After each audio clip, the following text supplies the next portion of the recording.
आप सुन रहे हैं नीरजा हेमेंद्र का लिखा हुआ उपन्यास अपने अपने इंद्रधनुष धारावाहिक रूप से।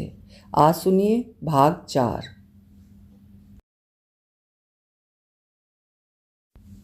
क्या उसी विद्रोह का परिणाम नहीं है उसका सरस से भावनात्मक रिश्ता?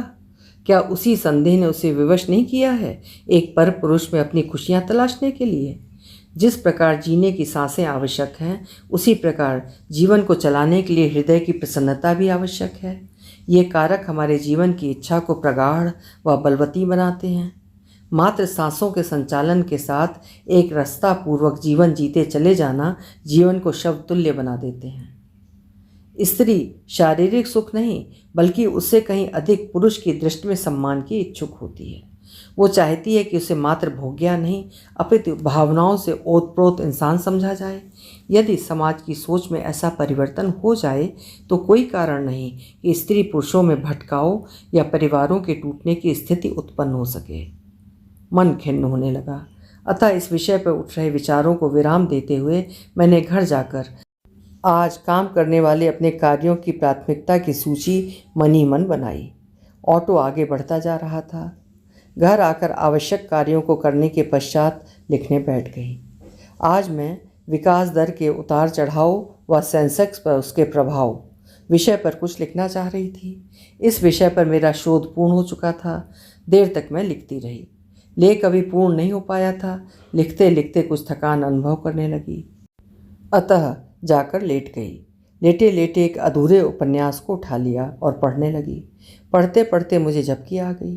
कारण उपन्यास की नीरसता नहीं बल्कि मानसिक व शारीरिक थकान थी। रसोई से आती खटपट की आवाज़ से मैं सहसा उठकर बैठ गई। ओहो, शाम हो गई। मैं कभी भी इतना बेसुध होकर नहीं सोती हूँ, किंतु आज ना जाने कैसे गहरी आंख लग गई। मैं शीघ्रता से हाथ मुंह धोकर माँ का हाथ बटाने रसोई में पहुँच गई। काम समाप्ति की ओर था कि मेरे फ़ोन की घंटी बज उठी। बेटा, जाकर देख, तेरा फ़ोन बज रहा है। यहाँ सभी काम हो चुके हैं, जा अपना काम कर। माँ ने कहा। रसोई के सभी काम हो चुके थे, अतः मैं वहाँ से बाहर आ गई। फ़ोन विक्रांत का था। फ़ोन करने का कारण पूछने पर वो मुझसे मेरा हालचाल पूछता रहा। बातों बातों में अपने जीवन में व्याप्त नीरसता व अकेलेपन का उल्लेख भी करता रहा, जैसा वो बहुधा करता है। उसकी बातों से मैं आज इस निष्कर्ष पर पहुंच गई कि वो मुझसे प्रेम की अभिव्यक्ति करना चाह रहा है, किंतु मेरे संयमित व्यवहार के कारण वो ऐसा नहीं कर पा रहा है। उसकी अभिव्यक्ति मात्र मेरी प्रशंसा तक ही सीमित थी। मुझे विक्रांत में जरा भी रुचि नहीं थी।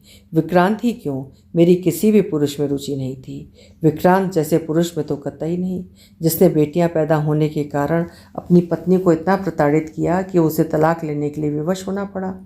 विक्रांत के फ़ोन आते रहते। वो मेरे माता पिता से मिलने के बहाने से घर भी आता रहता। समय अपनी गति से आगे बढ़ता रहा। वर्ष का अंतिम माह दिसंबर प्रारंभ हो गया। आज कॉलेज में एक नए शिक्षक का आगमन हुआ है। पूछने पर ज्ञात हुआ कि ये अर्थशास्त्र के नए प्रवक्ता हैं। मैं भी यहाँ अर्थशास्त्र ही पढ़ाती हूँ, अतः नए शिक्षक से शीघ्र ही मेरा परिचय हो गया। हम यदा कदा अपने विषय पर बातें भी कर लेते। कभी वो तो कभी मैं अपने पसंदीदा विषय पर बातें करने के अवसर तलाश लेते। बातों बातों में ज्ञात हुआ कि उन्हें भी अर्थशास्त्र में विशेष रुचि थी। धीरे धीरे हम दोनों में बातचीत का दायरा बढ़ने लगा। नए शिक्षक का नाम स्वप्निल था। गेहुए रंग का, लंबा, हृष्ट पुष्ट, आकर्षक व्यक्तित्व व उम्र लगभग 35-40 के मध्य। अत्यंत हंसमुख स्वभाव, किंतु आचरण में गंभीरता। मुझे स्वप्निल से बातें करने में अच्छा लगता, एक आत्मिक सुख की अनुभूति होती। धीरे धीरे कॉलेज में हम एक दूसरे के साथ अपेक्षाकृत अधिक समय व्यतीत करने लगे। स्वप्निल कभी कभी मुझसे अपनी 2 बेटियों की चर्चा करता। उसकी बातों से प्रतीत होता कि वो अपने दोनों बेटियों से बेहद स्नेह करता है। आज जब बातों बातों में उसने अपनी बेटियों की चर्चा की, जैसा कि वो बहुधा करता रहता है, मैं पूछ बैठी, किस क्लास में पढ़ती हैं आपकी बेटियां? बड़ी सेकंड स्टैंडर्ड में है तथा छोटी ने इस वर्ष नर्सरी में जाना प्रारंभ किया है। कहते कहते स्वप्निल का आंखों में प्रसन्नता तथा संतोष के भाव तैरने लगे। छोटे बच्चों का बहुत ध्यान रखना पड़ता है, विशेषकर इस उम्र के बच्चों का, जो स्वयं को बड़ा समझने लगते हैं किंतु यथार्थ में वे छोटे ही होते हैं। कहते हुए मैं मुस्कुरा पड़ी। जी बिल्कुल, मेरी दोनों बेटियां विद्यालय जाने के लिए स्वयं तैयार होना चाहती हैं। वे इस बात का ध्यान रखती हैं कि उनकी वजह से पापा या दादी को कोई परेशानी ना हो, किंतु हमें उन पर पूरा ध्यान देना ही पड़ता है। ध्यान रखने की आवश्यकता भी है, अंततः हैं वे छोटे बच्चे ही। स्वप्निल ने कहकर मुझे देखा। वो आज मुझसे अपने परिवार की चर्चा करना चाह रहा था। मुझे ऐसा लग रहा था जैसे उसे अपने परिवार के बारे में बताकर प्रसन्नता का अनुभव हो रहा हो। जी, इतने छोटे बच्चे माता पिता के लिए ऐसा सोचते हैं, यही अच्छी बात है। मैंने स्वप्निल की बातों का समर्थन किया। मुझे भी आज स्वप्निल से उसके परिवार के विषय में पूछना, बातें करना अच्छा लग रहा था। बच्चों के अंदर अच्छाइयाँ विकसित करने का पूरा श्रेय आपकी पत्नी को जाएगा। उन्होंने ही तो बच्चों को अच्छे संस्कार दिए हैं। बातों को आगे बढ़ाते हुए मैं स्वप्निल की ओर देखने लगी। कोई प्रत्युत्तर दिए बिना स्वप्निल खामोश रहा। कुछ क्षण सोचते हुए बोल पड़ा, आप सही कह रही हैं। बरखा की सभी अच्छी बातें मेरी बेटियों में आ गई हैं। बरखा में कोई कमी भी तो नहीं थी। कमी नहीं थी?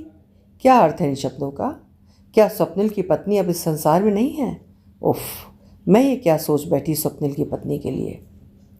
मेरे चेहरे के भावों को कदाचित स्वप्निल ने पढ़ लिया था। बोल पड़ा, मेरी छोटी बेटी सनाया के जन्म के समय बरखा हम सबको छोड़कर चली गई। मेरे प्यार में न जाने कहाँ कमी रह गई थी कि वो मुझसे रुष्ट हो गई। कहते कहते स्वप्निल की आंखें भीग गईं और वो आंसुओं को छुपाने का प्रयत्न करने लगा। मैं हतप्रभ थी और आत्मग्लानि का अनुभव कर रही थी। स्वप्निल के जीवन में घटी इस दुखद घटना का घाव कहीं मेरे कारण हरा तो नहीं हो गया। इस ग्लानि के बोझ को लेकर वहाँ बैठना मेरे लिए कठिन हो रहा था। स्वप्निल से जाने की अनुमति लेकर मैं अपने क्लास की तरफ बढ़ चली। कदाचित स्वप्निल की भी क्लास थी, वो भी मेरे साथ चलने लगा। लंबे कॉरिडोर में कुछ देर तक हम साथ चलने लगे। मेरी कक्षाएं दूसरी तरफ थीं।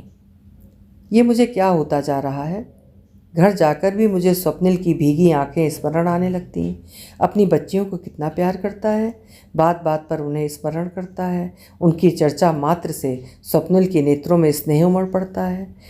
मानो स्वप्निल के जीवन की सार्थकता उसकी बच्चियों जीवन की खुशियों में निहित है। स्वप्निल के व्यक्तित्व की विशेषताएं मुझे अच्छी लगती। कॉलेज में मुझे स्वप्निल से बातें करना अच्छा लगता। अर्थशास्त्र के अतिरिक्त अन्य विषयों पर भी हम बातें करते। न जाने क्यों मैं भी अपने हृदय की प्रत्येक बात स्वप्निल से कहना चाहती और कहती। किसी भी विषय पर स्पष्ट और सजग विचार होते उसके। समय व्यतीत होता जा रहा है, सब कुछ यथावत चल रहा है। न जाने क्यों बाबूजी आजकल मुझे कुछ चिंतित दिखने लगे हैं। चिंता की रेखाएं तो माँ के चेहरे पर भी परिलक्षित हो रही हैं।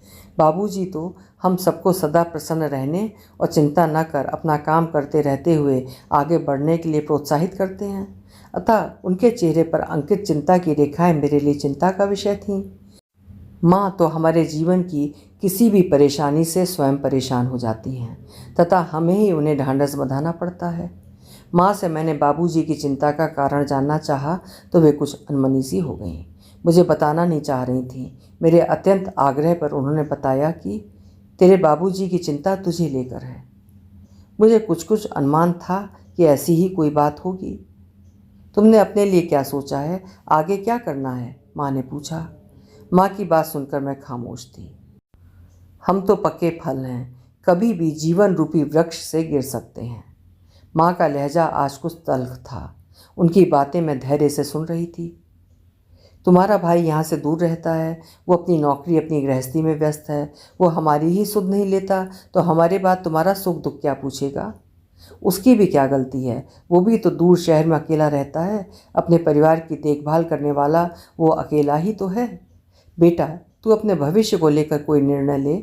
यदि तुम्हें कोई पसंद है तो बता। तू कहे तो हम ही तुम्हारे लिए कोई लड़का देखें। रुक रुक कर माँ ने अपनी बात पूरी की।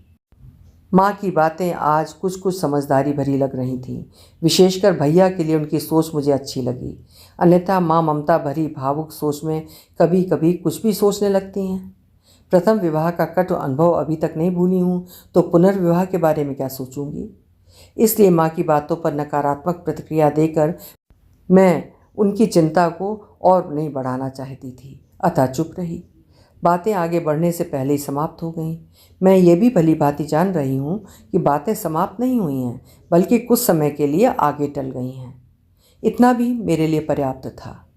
समय व्यतीत होता जा रहा है, एक एक दिन आगे बढ़ता जा रहा है। इधर चंद्रकांता कई दिनों से दिखाई नहीं दे रही थी, ना कॉलेज में ना स्टाफ रूम में। उसका हाल जानने के लिए मैंने फ़ोन मिलाया। फ़ोन चंद्रकांता ने ही उठाया। पूछने पर बताया कि उसका पति घर आया हुआ है, इसलिए वो कॉलेज नहीं आ पा रही है। मुझे ये बात समझ में नहीं आई कि यदि उसका पति घर पर आया है तो वो कॉलेज क्यों नहीं आ रही है। खैर जो भी हो, कारण चंद्रकांता के आने पर ही ज्ञात होगा। विक्रांत कॉलेज में मिलता रहता, उससे बातचीत करने या मेलजोल बढ़ाने में मेरी कोई रुचि नहीं थी, किंतु वो जब भी मिलता अत्यंत गर्मजोशी से मुझसे मिलता।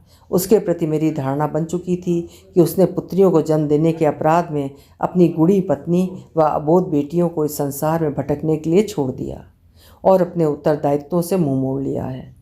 अतः उससे मैं किसी प्रकार का संबंध नहीं रखना चाहती, मित्रता का भी नहीं। प्रेम का संबंध रखना तो बहुत दूर की बात थी। मैं अपने विचारों पर दृढ़ थी। कई दिनों के पश्चात आज कॉलेज के कॉरिडोर में चंद्रकांता मिल गई। बड़ी अपनत्व से मुझसे मिली। मैं भी उसके न रहने पर उसकी कमी अनुभव करती हूँ।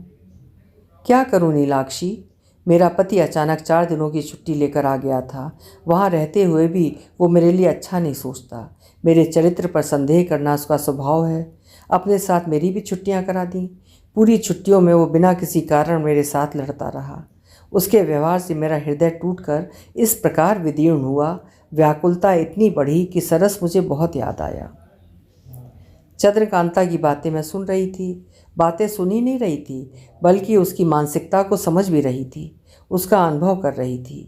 किसी निर्दोष स्त्री का पति जब उसके चरित्र पर हमला करता है, तब उसका हृदय यही चाहता है कि ये धरती फट जाए या आसमान गिर जाए, और इस अपमान से बचने के लिए वो उसमें समा जाए। सरस से भावनात्मक लगाव स्थापित करना चंद्रकांता की विवशता है। जिस मानसिक व शारीरिक संतुष्टि का अनुभव उसे अपने पति के साथ करना चाहिए, उसे वो सरस के साथ मिलता है। मुझे चंद्रकांता का ये मार्ग कभी कभी यथोचित नहीं लगता है, किंतु इन सब का उत्तरदायी उसका पति है, और ऐसा करना चंद्रकांता की विवशता है। मेरे साथ भी ऐसा ही कुछ हुआ है। ऐसे पुरुष को छोड़ना मैंने उचित समझा। सभी मेरी तरह नहीं हो सकते। अपने आत्मसम्मान व स्त्रीत्व की रक्षा कर मैं एक सुखद संतुष्टि का अनुभव करती हूँ। इन दुरूह परिस्थितियों में अपने पति के साथ रहना चंद्रकांता की विवशता है। जीने के लिए उसने ये मार्ग चुना है। चंद्रकांता की बात सुनकर मैं इस निष्कर्ष पर पहुँचने लगी कि समाज में जो भी अवैध संबंध हैं, मैं इन संबंधों को अवैध नहीं कहूँगी, इन्हें मैं भावनात्मक संबंध कहूँगी। विकसित हो जाते हैं। उनमें कहीं ना कहीं चरित्र पर संदेह भी एक प्रमुख कारण होता है। स्त्रियां आरोपों के प्रत्युत्तर में कुछ न कर पाने व असहाय हो जाने की विवशतावश प्रतिकार स्वरूप इस प्रकार के भावनात्मक आश्रय ढूंढ लेती हैं, जबकि अपनी खुशियों व संतुष्टि की तलाश वो प्रथमतया घर में ही चाहती हैं। स्त्री होने के कारण मैं यहाँ मात्र स्त्रियों की ही पक्षधर नहीं हूँ। यदा कदा पुरुष भी इन्हीं कारणों से घर से बाहर अपनी संतुष्टि व खुशियों का आश्रय ढूंढ लेते हैं। पुरुषों की अपेक्षा अधिसंख्य स्त्रियां आसानी से इस प्रताड़ना का शिकार बन जाती हैं। आर्थिक पर निर्भरता के कारण अपने अश्रुओं को नेत्रों में ही समायोजित कर इस त्रासदी को भोगती रहती हैं। आखिरकार कितनी स्त्रियां इसका प्रतिकार कर पाती हैं? कुछ ही, जिनमें से एक मैं हूँ। चंद्रकांता का मार्ग सही है या गलत, इसका निर्णय मैं नहीं करूँगी, किंतु इतना अवश्य जानती हूँ कि अपनी खुशियों और एक संतुष्ट जीवन पर सभी प्राणियों का अधिकार होना चाहिए। जब भी समय मिलता विक्रांत मुझसे मिलने चला आता। मैं उससे औपचारिक बातें करना चाहती, किंतु वो मेरे साथ अनौपचारिक होने का प्रयत्न करता। मेरे माता पिता से मिलने, उनका हालचाल पूछने कभी कभी मेरे घर भी आ जाता। जब भी आता, माँ बाबूजी से किसी भी काम के लिए उससे निसंकोच कह देने के लिए अवश्य कहता। घर के सदस्य की भांति अपनत्व दिखाने का प्रयत्न करता। उसका ये प्रस्ताव व अपनत्व देखकर बाबूजी के चेहरे पर आई प्रसन्नता के भावों को मैं पढ़ लेती। अतः स्पष्ट रूप से कुछ कह न पाती, किंतु उससे यथोचित दूरी बनाने का प्रयास अवश्य करती रहती। मैं समझ चुकी थी कि विक्रांत मुझसे निकटता बढ़ाने के लिए ही ऐसा करता है। अपनी पत्नी को तलाक दे चुका है, संपन्न घर का है, स्वयं भी अच्छी नौकरी में है। अतः उसे मेरे साथ जोड़कर मेरे माता पिता कोई अन्य धारणा तो नहीं बना रहे हैं। ये सोचकर मैं कुछ चिंतित हो गई तथा ये सोच लिया कि मैं उन्हें ऐसा करने से रोकूंगी। विक्रांत कभी भी मेरा आदर्श पुरुष नहीं हो सकता। उसकी मानसिकता मुझे उससे दूर रहने को विवश करती है। स्वप्निल आज मुझे कॉलेज में दिख गया। कल वो कॉलेज नहीं आया था। मैंने उससे कुशल क्षेम व कल न आने का कारण पूछा तो उसने बताया कि उसकी छोटी बेटी अस्वस्थ थी, अतः वो कल नहीं आ सका। उसने बताया कि कल वो डॉक्टर को दिखाने गया था, अब उसके स्वास्थ्य में कुछ सुधार है।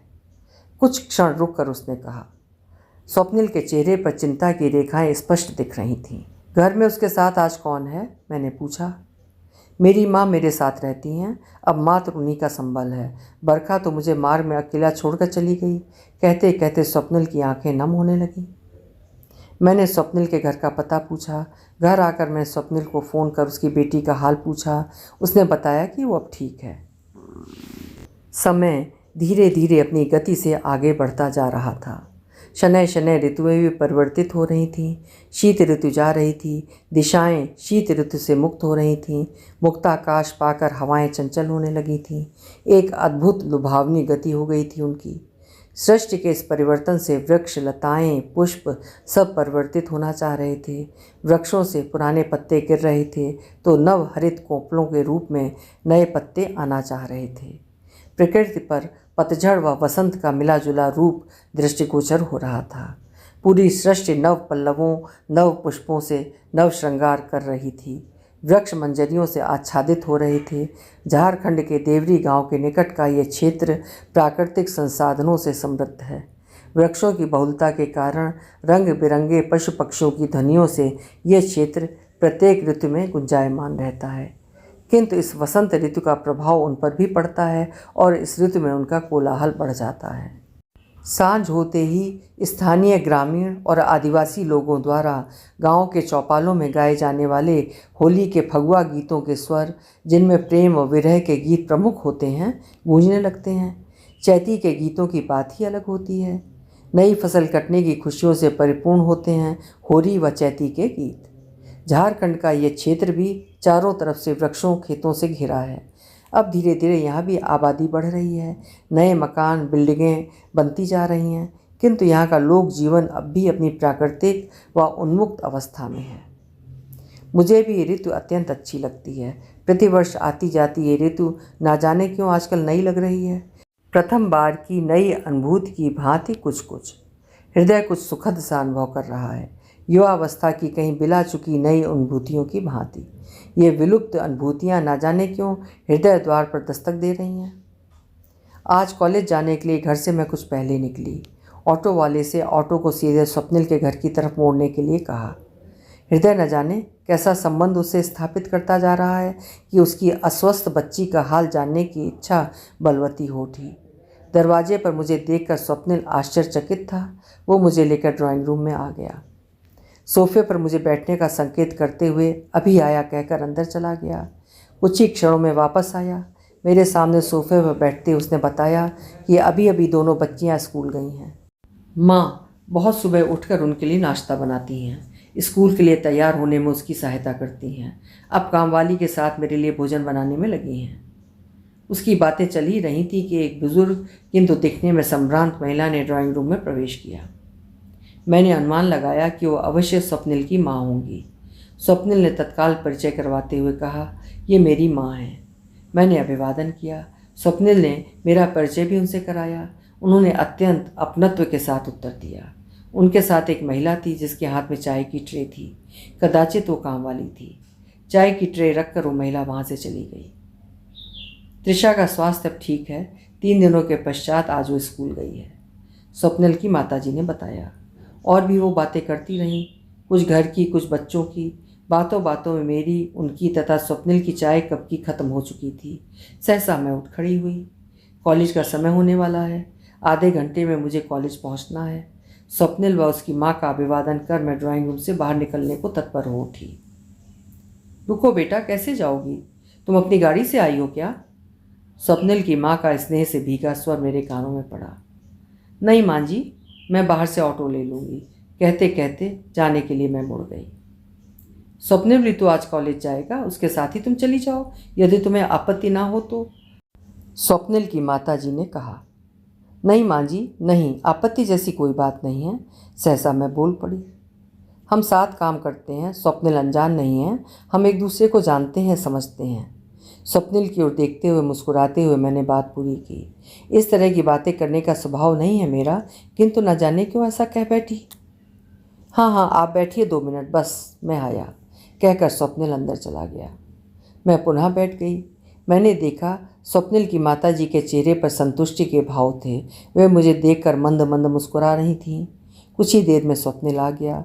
उस दिन उसके साथ कॉलेज जाते हुए मुझे कुछ अलग सी अनुभूति हो रही थी, कदाचित कुछ अच्छी सी। समय अत्यंत ही तीव्र गति से आगे बढ़ता जा रहा है। ऋतुओं के इस परिवर्तन में प्रथम बार मैं स्वयं में भी परिवर्तन अनुभव कर रही हूँ। जीवन में समाहित निराशा व नीरसता के क्षण दूर होते जा रहे हैं। वासंती हवाओं के साथ मैं भी उड़ती जा रही हूँ। इस परिवर्तन का कारण क्या है, मैं समझ नहीं पा रही हूँ। कहीं ऐसा तो नहीं कि समझते हुए भी किसी से व्यक्त करना नहीं चाह रही हूँ, अपने हृदय की बात स्वयं से छुपा रही हूँ। अवश्य कुछ ऐसा ही है। कॉलेज में जब भी समय मिलता स्वप्निल से बातें होती। बहुधा उस समय हमारी बातों में न जाने कहाँ से विक्रांत आ जाता और हम दोनों की बातों में सम्मिलित हो जाता। उसके आने से मुझे असहजता का अनुभव होने लगता। उसका आना मुझे नहीं अच्छा लगता। मैं मात्र स्वप्निल से बात करना चाहती। न जाने कब स्वप्निल मुझे अच्छा लगने लगा। मेरी कल्पनाओं में वो अनेक रूपों में समाहित होने लगा, कभी प्रेमी के रूप में, कभी संरक्षक के रूप में, कभी मित्र के रूप में। एकांत के क्षणों में वो मेरे साथ रहने लगा। वे क्षण मेरे लिए स्मरणीय लम्हों में परिवर्तित हो जाते जब स्वप्निल मेरे समक्ष होता, मेरे साथ होता। आज चंद्रकांता से बात करते करते मैं हंस पड़ती। उसका तो स्वभाव ही है हंसते रहने का, किंतु मुझे देखकर वो बोल पड़ी। क्या बात है, आज कुछ अधिक ही प्रफुल्लित दिखाई दे रही हो, ऐसे ही रहा करो। मेरे उत्तर की प्रतीक्षा किए बिना ही उसने अपनी बात पूरी की। बात को घुमाने के प्रयास में मैं चंद्रकांता से यूं ही कह बैठी, मैं, यही प्रश्न मैं तुमसे करने वाली थी। चंद्रकांता ने रहस्यमयी मुस्कान के साथ मेरे प्रश्न का उत्तर दिया। ऐसा कुछ भी नहीं है मेरे पास। हाँ, कभी कभी मेरे पास प्रफुल्लित रहने की एक वजह होती है। वो वजह तुम्हें भी ज्ञात है, और वो सरस है। उसके साथ अपने नीरस जीवन में खुशियों के कुछ क्षण जी भर लेती हूँ। कहकर चंद्रकांता चुप हो गई। अब तुम बताओ अपनी वजह, तुम में साहस है मुझे बताने की। उसकी बातें सुनकर मैं मुस्कुराती रही। मुझे बताने का साहस नहीं है तो दुनिया वालों को तुम कैसे बताओगी, कहकर चंद्रकांता ने अपनी बात पूरी की। चंद्रकांता की बातें सुनकर मैं हंस पड़ी, जबकि हंसने की कोई वजह नहीं थी। हास्य में कही गई चंद्रकांता की बातों ने मेरे समक्ष अनेक प्रश्न खड़े कर दिए। मेरे जीवन का ये परिवर्तन काल्पनिक नहीं है। मेरे भीतर का ये परिवर्तन मेरे जीवन का यथार्थ है। मैं ये भी जानती हूँ कि अपने इस यथार्थ को छिपाने के लिए ही मैंने चंद्रकांता से ये बातें की हैं, किंतु चंद्रकांता की अनुभवी आंखों ने सब कुछ समझ लिया है। तो क्या सचमुच मेरे भीतर इतना साहस नहीं है कि मैं अपने हृदय में पनप रहे प्रेम के नवांकुर को अपनी मित्र से प्रकट कर सकूं, इसे स्वीकार कर सकूं? यदि मेरे भीतर इतना साहस भी नहीं है तो मैं इस संसार का सामना क्या कर पाऊंगी? मुझसे तो साहसी चंद्रकांता है, जो सरस के साथ अपने संबंधों को स्वीकार करती है, जबकि वो विवाहित है, एक पुत्र की माँ है। उसका पति उसके चेहरे पर फैले संतुष्टि व प्रसन्नता के भावों को देखकर संदेह करता है, उसे प्रताड़ित करता है। इसके पश्चात भी चंद्रकांता कैसे प्रसन्न रह लेती है? चंद्रकांता स्वावलंबी है, परिश्रमी है, सबसे बढ़कर निश्चल है। किसी अन्य पुरुष की तरफ उसके आकर्षित होने के लिए बाध्य होने में कहीं ना कहीं उसके पति ही उत्तरदायी है। चंद्रकांता की इस प्रसन्नता के पीछे कितनी पीड़ा छुपी होगी, कितना विवश हुई होगी वो प्रथम बार सरस की ओर अपने कदम बढ़ाने पर। मैं जानती हूँ कि तुम अपनी बात अपने तक सीमित रखोगी, किंतु कहीं ना कहीं कुछ तो अवश्य है, ये मैं तुम्हारा चेहरा देखकर जान गई हूँ, कहकर चंद्रकांता मुस्कुरा पड़ी। अच्छा नीलाक्षी, मैं चलती हूँ, शेष बातें मिलने पर होंगी और पूरी होंगी। चंद्रकांता के कहने का आकर्षक ढंग देखकर मैं बरबस मुस्कुरा पड़ी। उसके कंधे को हौले से स्पर्श कर मैं भी क्लासरूम की तरफ चल पड़ी। रात गहराती जा रही थी। मैं कॉलेज में चंद्रकांता द्वारा कही गई बातों के विषय में सोचती रही। आंखों से नींद न जाने कहाँ उड़कर चली गई। उड़ी हुई नींद की तलाश में मैंने अपनी कल्पनाओं में ना जाने कब स्वप्निल को बुला लिया। उसने मेरे मन मस्तिष्क पर अपना अधिकार कर लिया। रात के अंतिम प्रहर तक मैं जागती रही। माँ के जगाने पर जब आँख खुली, ऐसा कम ही होता है कि कॉलेज जाने के लिए मुझे माँ को जगाना पड़े। मैं स्वतः समय पर उठकर रसोई में माँ की सहायता कर कॉलेज के लिए निकलती हूँ। तुम्हारी तबीयत तो ठीक है? माँ ने पूछा। हाँ माँ, बिल्कुल ठीक हूँ, कहकर मैं शीघ्रता से उठ खड़ी हुई। स्वास्थ्य ठीक नहीं लग रहा हो तो आज अवकाश ले लो, माँ ने कहा। नहीं माँ, ऐसी कोई बात नहीं है, बस मैं तैयार होकर आती हूँ, कहकर शीघ्रता से मैं बाथरूम में चली गई। कॉलेज जाते समय मार्ग में मैं सोचती जा रही थी कि घर में रहने से अच्छा कॉलेज जाना ही रहेगा। वहाँ स्वप्निल से मुलाकात तो होगी, उससे बातें करना कितना अच्छा लगता है। कॉलेज में उसके आसपास होने की अनुभूति भी भली लगती है। अपनी ऐसी सोच पर मन ही मन मुस्कुरा पड़ी मैं। बिल्कुल युवतियों सी सोच है ये। कदाचित मेरे भीतर की युवती ने शनय शनय अपने नेत्र खोलने प्रारंभ कर दिए हैं। कॉलेज मुझे अब अच्छा लगने लगा है। ऋतुएं परिवर्तित होने लगी हैं। प्रत्येक ऋतु में छिपे प्रेम की अनुभूति मैं करने लगी हूँ। अकेले भी जीवन जी लेने का भरपूर मादा रखने वाली मैं जीवन के इस मोड़ पर एक मित्र की आवश्यकता का अनुभव करने लगी हूँ। ऐसा मित्र जो मेरी भावनाओं को मेरे व्यक्त करने से पहले ही समझ ले। ऐसा मित्र जो हृदय के टूटे टुकड़ों को भूमि पर गिरकर बिखरने से पूर्व ही समेट ले। ऋतुओं ने एक ऐसी करवट ली है कि मैं तो दूसरा विवाह करने की सोचने लगी। जीवन पथ पर दृढ़ता व साहस के साथ अकेले आगे बढ़ने का संकल्प लिया था मैंने। शिक्षा के क्षेत्र में सुधारात्मक कार्य करने को प्रतिबद्ध हो आगे बढ़ती जा रही थी। अर्थशास्त्र पर नवीन आंकड़ों व शोध को प्रस्तुत करते हुए 2 पुस्तकें प्रकाशित हो चुकी हैं। अकस्मात ये क्या हो गया मुझे? क्यों किसी अन्य की आवश्यकता मैं महसूस करने लगी हूँ? दूसरे विवाह के सुझावों की तरफ मेरा झुकाव बढ़ता जा रहा है। कहीं मैं कमज़ोर तो नहीं पड़ती जा रही हूँ? नहीं, मैं कमज़ोर नहीं होना चाहती। मैं शिक्षित हूँ। मुझे पीड़ित स्त्रियों के लिए एक सशक्त उदाहरण बनना है। उस ओर मैं अग्रसर थी, किंतु सहसा मेरे जीवन में ये कैसा परिवर्तन होता जा रहा है? मैं क्यों निर्बलता का अनुभव कर रही हूँ? चंद्रकांता मुझसे साहसी है। अपने पारिवारिक जीवन को बचाते हुए सरस के साथ भावनात्मक रिश्ता स्थापित कर उसे स्वीकार तो करती है। महुआ ग्रामीण आदिवासी परिवेश में पली है, अशिक्षित है, वो भी जीवन के प्रति अपना स्पष्ट दृष्टिकोण रखती है। उसे अपने अकर्मण्य पति के साथ ही जीवन जीना है, खुश रहना है, ये निश्चय वो कर चुकी है। दूसरा कोई विकल्प नहीं है। आदर्श पति की कसौटी पर उसने अपने पति को खरा उतार लिया है। अपने जीवन में वो पर पुरुष की कल्पना नहीं कर सकती। भले ही अपने पति द्वारा मार खाती रहे, प्रताड़ित होती रहे, उसका पति ही उसके लिए सर्वस्व है। स्वयं परिश्रम कर बच्चों के साथ ही साथ उसका भी पेट भरती है। प्रत्येक परिस्थितियों में संतुष्ट रहना आता है उसे। एक मैं हूँ जो अपने हृदय की भावनाओं को स्वयं से छुपा रही हूँ, उसे स्वीकार करने में संकोच करती हूँ, या उसे स्वीकार करने का साहस नहीं है मुझ में। कदाचित मैं साहसी नहीं हूँ, भयभीत हूँ विगत दिनों की दुखद घटनाओं से। उन स्मृतियों से मैं अब तक स्वयं को मुक्त नहीं कर सकी हूँ। यदि ऐसा नहीं है तो मैं साहस क्यों नहीं जुटा पाती? नहीं, मैं दुर्बल नहीं हूँ। मैं जीवन के यथार्थ से सामना करूँगी, उन पर विजय प्राप्त करूँगी। हृदय में पनप रहे स्वप्निल से अपने लगाव को, स्वप्निल की सहमति सबके समक्ष व्यक्त करूँगी। इस रिश्ते की आवश्यकता और स्वप्निल से अपने विचारों के तालमेल को और परखूंगी, तब जाकर मैं कोई भी निर्णय लूँगी। किशोर व युवाओं द्वारा हड़बड़ी व भावुकता में लिए गए प्रेम के संबंधों के दुखद परिणत की भांति मेरे बढ़ते कदमों का अंत ना हो, इस बात का ध्यान रखूंगी। आखिर इस उम्र में किसी गलत कदम की अपेक्षा तो ये समाज मुझसे नहीं करेगा। दृढ़ निश्चय कर आने वाले सुखद दिनों की समीप आती पदचाप की ध्वनियाँ मैं अनुभव करने लगी। स्वप्निल को मैं अब अपने और समीप पाने लगी हूँ।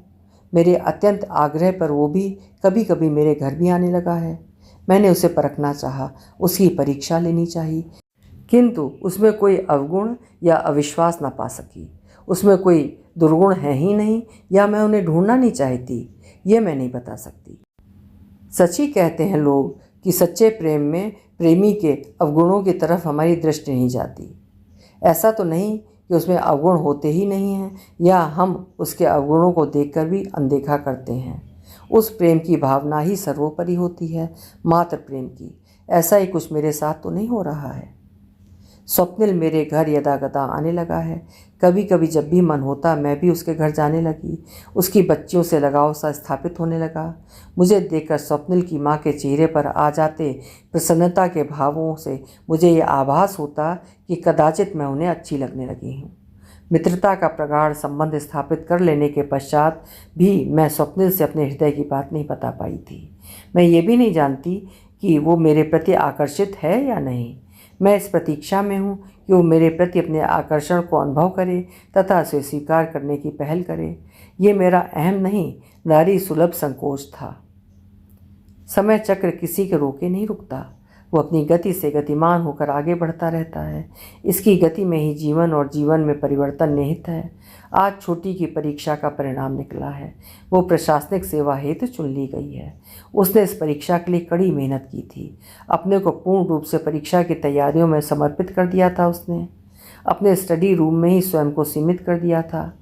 कभी कभी मैं माँ से हास्य के लहजे में कह देती कि उसका घर में होना और ना होना पता ही नहीं चलता है। वो घर में है या नहीं? क्या मेरी कोई छोटी बहन भी यहाँ रहती है? मेरी इस बात पर माँ और बाबूजी भी हंस पड़ते। छोटी का चयन नौकरी में हो जाने से माँ और बाबूजी कितने प्रसन्न थे। देखते देखते छोटी की ट्रेनिंग पूरी हो गई। उसकी नियुक्ति भी पास के शहर में हो गई। बाबूजी के लिए ये संतोष की बात थी कि छोटी को नौकरी के लिए उनसे बहुत दूर नहीं जाना पड़ा। अब बाबूजी को उसके विवाह की चिंता होने लगी थी, जिसे कभी कभी वो बातचीत में व्यक्त कर देते। मैं उन्हें आश्वस्त करती कि छोटी के लिए चिंतित होने की आवश्यकता नहीं है। वो समझदार है, उसे अपने जीवन का निर्णय लेने दीजिए। उसके उम्र के अधिसंख्य लड़के लड़कियां जहां मोबाइल या इंटरनेट की आभासी दुनिया में अपना समय, अपनी उम्र और अपनी ऊर्जा व्यर्थ गंवा दे रहे हैं, वहां आप लोगों के कहे बिना ही छोटी ने कैरियर का रास्ता स्वयं बनाया है, तय किया है। अतः उसे अपना विवाह का निर्णय भी स्वयं लेने दीजिए। छोटी की सफलता से भैया भी प्रसन्न थे। वो इधर बार बार फ़ोन जो करने लगे थे। उपन्यास अपने अपने इंद्रधनुष की कहानी जारी रहेगी अगले भाग 5 में।